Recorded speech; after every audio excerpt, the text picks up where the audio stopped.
పెళ్లికి గంట ముందు పెళ్లి కొడుకు పరారైన ఘటన తూర్పుగోదావరి జిల్లా దేవరపల్లిలో జరిగింది.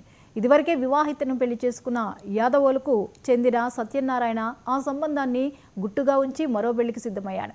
మరో యువతితో పెళ్లికి ఏర్పాట్లు జరగగా సమాచారం తెలుసుకున్న మొదటి భార్య పోలీసులకు ఫిర్యాదు చేసింది. దీంతో విషయం బయటపడుతుందన్న భయంతో రెండో పెళ్లికి ముందు పరారయ్యాడు. అసలు విషయం తెలుసుకున్న పెళ్లి కూతురు బంధువులు దేవరపల్లి పోలీస్ స్టేషన్ దగ్గర ఆందోళన చేపట్టి న్యాయం చేయాలని డిమాండ్ చేశారు. యాదవూరు గ్రామానికి చెందిన పాలి వీర వెంకట నాగ సత్యనారాయణ అనే యువకుడు గోపాలపురం మండలంలోని ఒక గ్రామానికి చెందిన యువతితో వివాహ నిశ్చయమైంది గత నెల రోజుల క్రితం. నిన్న అనగా 10వ తారీఖు 10 ఆగస్టు 2025న దేవరపల్లిలోని ఒక ప్రైవేట్ ఫంక్షన్ హాల్లో వివాహం జరగాల్సి ఉంది.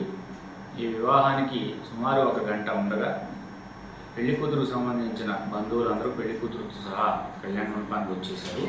చివరి నిమిషంలో పెళ్లి కొడుకు పెళ్లికి రాకుండా, పెళ్లికి హాజరవ్వకుండా ఎటో వెళ్ళిపోయినాడని, ఇలా మోసం చేశాడని గోపాలపురం మండలానికి చెందిన ఒక యువతి తల్లిదండ్రులు, పెళ్లి కూతురు తల్లిదండ్రులు, వాళ్ళ బంధువులందరూ వచ్చి కంప్లైంట్ చేయడం జరిగింది.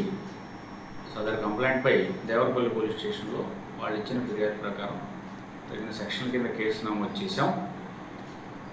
ఈ కేసులో దర్యాప్తులో భాగంగా అతను ఎందుకు వెళ్ళిపోయాడు, ఎక్కడికి వెళ్ళిపోయాడు, కారణం ఏంటనేది పూర్తి స్థాయిగా విచారణలో తేలవలసి ఉంది.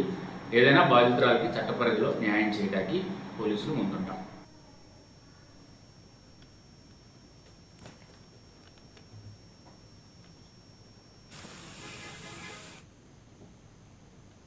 ఆదిలాబాద్ జిల్లా